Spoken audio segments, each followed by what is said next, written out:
Hello. So, I'm going to take the K1 out, the K1 vortex thing, just to see what's in the bottom of it and rule it out. I'm going to quickly open the ball valve on the bottom of the skimmer, even though it shouldn't have any shiny crap in it, because it's not been off for long, a couple of weeks. I wouldn't have thought there'd be anything in it, but I'll open it briefly just to clear it. As far as these lot go, it's still a bit lumpy that side and that side of the shag. Look at that. So I'm going to clear everything out. So I'm going to empty the pipe work in the skimmer. I'm going to empty the K1 chamber thing. Then I am going to get my trickle back on because it's been off for a couple of days. And dose with CT. That's it. I don't want to get anybody out just yet, but no doubt the big shag will need a bit of looking at in a few days, so I'll see how I go with just a dose of CT, and then I'm going to do another dose. Is it every other day or every day? I can't remember. Probably tomorrow, maybe another dose tomorrow, and then just see how I go in a few days with whether or not the scales are looking a bit better. But hey ho, I don't want to have to keep getting it in and out because it's a bloody pain, it stresses the fish and stresses me, but if I need to, don't I? Anyway, all I'm going to do is just empty it into this bowl. I've got a sieve somewhere, which I can just sieve it into there and leave the water, and then just see what's in the bottom. There is a drain on the bottom of the vortex, so if needed, well, I probably will just drain it out. But I'll know if it's junk or not, won't I? I'll see if there is anything in the bottom. Hopefully not, but I suppose if there is, there's my problem maybe. So it's a no-win situation really. If I find something unhappy, but I know what the problem is. If I don't find anything, I still need to find the cause of the issues, don't I? So oh well. There it is. Anyway. Just taking the cover off the top. I'm just going to scoop it into there. Can't find a sieve, but I've got a net. That'll do the job. So yeah, it's just a matter of scooping out. I'll be back in a minute. You don't see me scooping this out, do you? There you go. A couple of snails, I think that is. I'm getting that. Throw my sleeve up.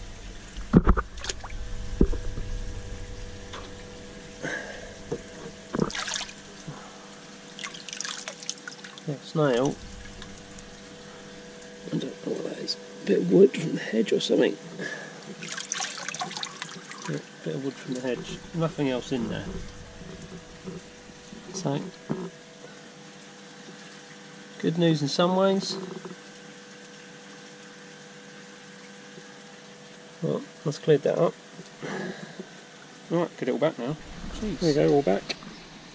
That is one of the jobs to sort this year if I can be bothered, because I hate koi at the minute, so it can stay like that for the time being. Anyway, as soon as I'm over here, in the jungle, we've got looking on top of here.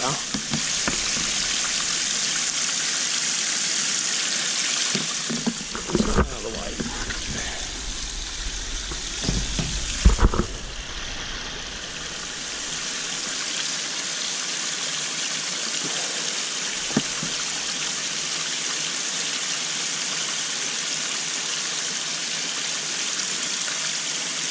It doesn't smell like you'd expect if there was bad bacteria in here.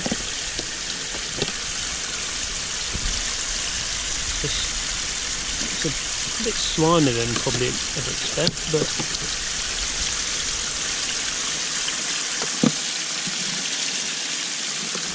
which you can't really see in these. It's a good slime on that rock there that I can feel, but that's probably like an algae growth from on the edge where the light gets in. I personally don't think the shower would be an issue anyway, with the running water through it. Anyway, so I'm going to now open the ball valve to the skimmer, which is over there, and I've got a little mid-water return which I put in as a maybe, put something else on when I built the pond, so I'll open that and see if there's any rubbish in that as well. Hopefully not, but they're the only two places that there could be any kind of rubbish hiding. I might get a bowl actually and just open the valve into the bowl just to see what does come out. Anyway, get a bowl and get to it. The little pit.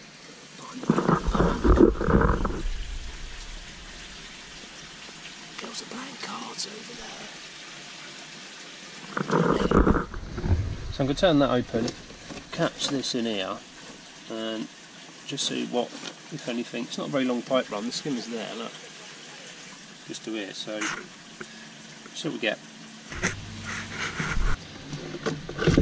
This could go horribly wrong.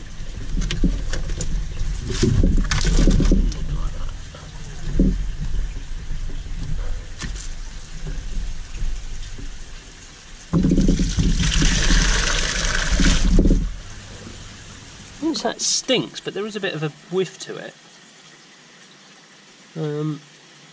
So whether or not it's something to do with that bit, I don't know. It doesn't smell like rancid.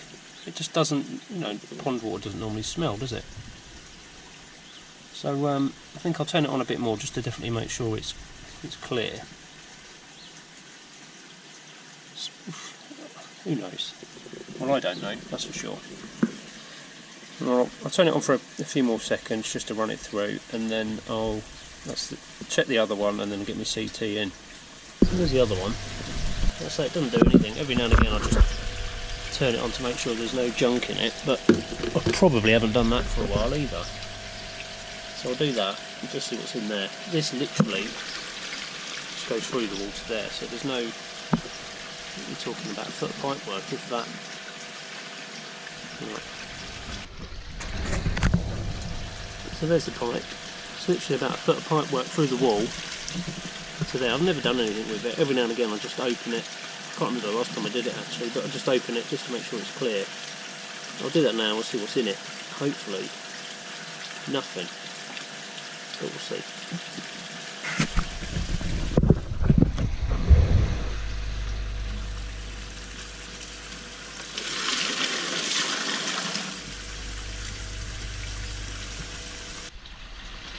So, a few bits of junk. This one doesn't smell like anything. The other side definitely had some kind of whiff to it.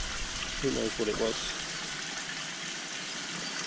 Anyway, well, that's clear now. Right, mix up my meds and put it in. That's CT, chloramine T. I'll put a link in the bottom anyway, but just in case no one knows what CT abbreviation is, you know now, chloramine T. Hello, welcome to Koi Disappointment Club. So I've done the usual, come in from work, come and have a look at the fish and see what I'm dealing with today. It's only Monday, and well, bump on the big shag is looking grim, as we saw yesterday, but also that shag is not looking happy. So I'm going to get that for a scrape. Its skin is looking awful, like awful. So I want to have a closer look, and I've got my microscope out and give it a scrape as well. But well, I'll get it in the floating basket, and you can have a look on the screen. But it's absolutely junk. So God knows. I'll get it in the basket, so we'll get a closer look. Hopefully it doesn't look quite as bad in the basket as it does in the pond, but I won't know that till I get it over, will I? Right. Joyce. I don't know if that's going to come out on camera because of the light, but if it was describing white spot, see the speckles and horrible bits on its skin there? And there's something to do with it wanting a spawn.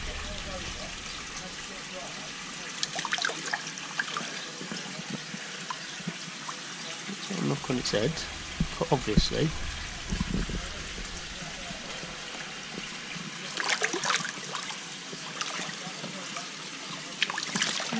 Odd. I'll flip it over, have a look, get a scrape and put it back, but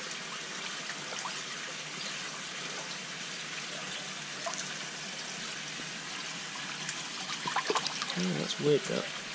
Right, okay. Oh, So I can't see anything on the scrape from the Chag. Obviously you can't see white spot with the naked eye, but having kept aquarium fish before, white spot was pretty common, and the fins of a lot of the fish, especially darker coloured fins and stuff, you would see like a speckledy, sprinkled, salty kind of look to the fish, so you'd know you had white spot. That's the only reason I said possibly it looks like white spot, but I can't find anything on the scrape. Since I've got the scope out, I'm going to scrape a couple more. Probably get the close to death shower, give that a scrape. As much as I don't want it, I'm probably going to net the big Chag and try and put some more Tamidine on its side before it just rots away and it's looking a little bit not happy. In fact, I may scrape that one as well. I haven't scraped that fish for absolutely years. As I say, I have had a problem with it, and it was a long time ago now. It wasn't long after I got it. It bashed its tail and it just got infected and was quite bad. But that was probably 3 years ago now. And as I say, since then I've never had any need to net it, bowl it or anything like that. So, and when I was having to do that all them years ago, I remember it being an absolute psycho. So, but I'll, since I'm going to have a look at the scale, I'll get a scrape on it as well, just to see where we're at, and that'll be 3 fish scraped. But having not found anything on this Chag, looks like maybe my fluke treatment has worked. There wasn't a single fluke on here, although I know you're only scraping a small percentage of the fish, but I had that many flukes first time round that if I still had them I'd expect to see them again. So, but scrape clear for that Chag. I'll just have to keep an eye on it. It's eating, it's happy in itself, it just looks, its skin condition, not condition, but the skin quality is terrible. But that's probably due to me dumping chemicals in every week, isn't it? I don't know. And just sort of burning the skin and stuff, and it not being happy. But there we go. Anyway, clear scrape, that doesn't happen very often. I'm going to do some more just to see where it's at. I'm due to put another lot of chloramine tea in today. To stem some potential bacterial infection, but you know, depending on what else I find today, I might have to change my mind. Hopefully not. Hopefully everything is clear, and I'll just put some more CT in, and I can just leave everything alone for a bit, just to see how we go. Anyway, let's get. I don't know what one. Whatever I get first, the shower or the Chag. No bother. I'm not bothered. I'm going to do them both. So I'll just go and do that now. And have another scrape. Have a look. See where it's at. The joys. Joyful hobby, painful hobby, expensive hobby. There's a lot of negatives in there. There's not many positives, is there? For me, anyway. Anyway, let's get to it. So that's a scrape for the shower, which I've just done. Still absolutely covered in flukes, so that's probably the issue with it. It's just absolute stressed and having an absolute crap time with the amount of flukes on. There's at least 20-25 flukes on this one scrape. Now, can't see anything else, just flukes, and a lot of them. So, definitely skin flukes, not gill flukes, 100%. There's no, with the little dots inside, it doesn't have that, so it's definitely the skin flukes. But for some reason, none that I can see only on the Chag. They've taken advantage, no doubt, of the fish being a bit down. So, right, who knows what to do. I'll have a quick look at the big Chag and do a scrape of that as well, probably hopefully to confirm just flukes, but and put a bit of treatment on its scale. That will probably explain why the bigger Chag's got some knocks on it from flashing, and once it gets a knock from the flashing, obviously a bit of bad bacteria will get in, or just a bit of badness, and then it's ruined, doesn't it? I don't know what to do to get rid of the flukes. I haven't got a clue. I've pretty much tried everything now.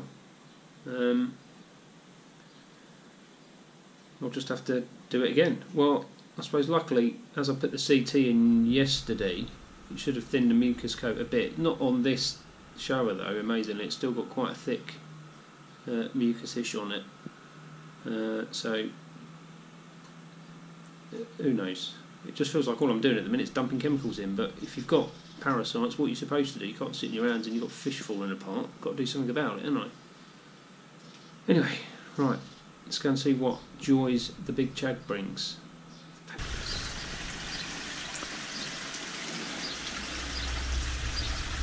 This is a quick another note. I mean, UV's been off now for probably 2 weeks, at least 2 weeks. Just goes to show the cover over the top of the pond does make a difference, because the water's still pretty clear. There's a slight tinge and there's a few sort of odd bits of little fuzzy bits of weed here, there and everywhere, but not in too major. I mean, I've had it before I was covered here. If the UV was off, it would be absolute carnage. Anyway, you can see there that the jag is knock. Here we go. Wrestle the beast into the basket now.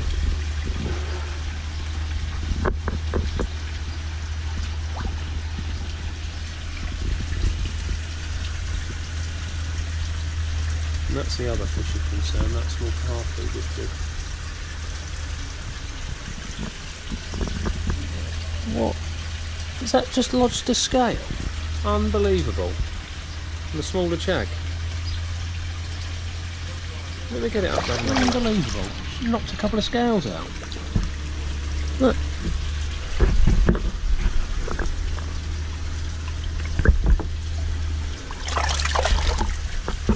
Oh, where and how the hell? I tell you, this fish is set to try me. Bloody hell. That didn't go to plan. Absolutely soaked. It's knocked some scales out now. It was absolutely going mental. I hardly got any Tamidine on it, and I've lost a couple of scales on it now.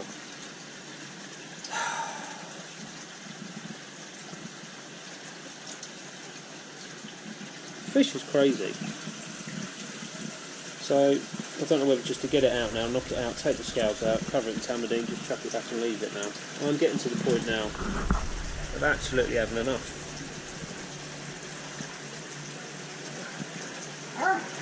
Tried to get a scrape, hardly any mucus on it, but it's probably washed off now because everywhere's so wet. So I'm having enough jokes.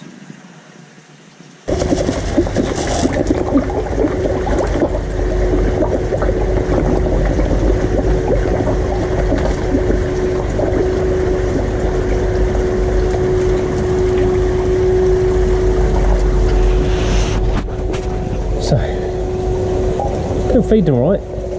Anyway, proper negative last week, and I was very, very close to jacking it in. You can probably tell from a few of the clips from this week that, yeah, it's just stressing me out this whole week. Still something going on here, and I don't know what it is. I don't know whether it's the incoming water supply. The amount of treatments that I put in is probably a big part of it as well. I've got a couple of mates coming over at the weekend just to fresh pair of eyes and all that, and just have a talk through and just chuck a few ideas out there to see if we can work out what the hell is going on. So yeah, I'm not going to chuck it in, although it would have been very close this week. I just want to get it sorted, and with whatever decent temperatures we've got left for the rest of the year. I know it's only July, so there's months yet, but it would be nice just to come home and not worry about fish having to need to be treated, or something needs to come out to have a look at it, or scrapes. You know, I mean, I'm quite positive after speaking to my mates that we'll get to the bottom of it. It's just when we get to the bottom of it and how we deal with it is another thing. We'll worry about that near the time, kind of thing. So I'm trying to smile, but on the other hand I just want to get everything sorted, and I just want to go back to normal. Just have a normal pond with normal fish rather than special fish that always have to have issues. So yeah, fresh set of eyes on stuff, just to go back to basics and go everything. Got some new next level test equipment coming over as well, just to make sure that me drop test kits are reading okay. I'm going to do a chloramine whatever test as well. So you know, as long as we can rule everything out, we can just sort of start again, kind of thing, and see where it's at. So that's it. I'm a little bit more positive than I was a few days ago, but I'm not out of the woods just yet, but I'm not ready to fill it in either. So when I was having thoughts about what I do with the garden, that I was like, actually maybe I do need to close down. But you know, a few days hard at work, and then it sort of all gets forgotten a bit, really, doesn't it? But there we go. So that's where I'm at. Thanks for watching this week. Sorry for my moaning, but it's been a bit tricky, but you know, that's just the way I am at the minute. Thanks for watching anyway, as I said, and catch you next week. Bye bye.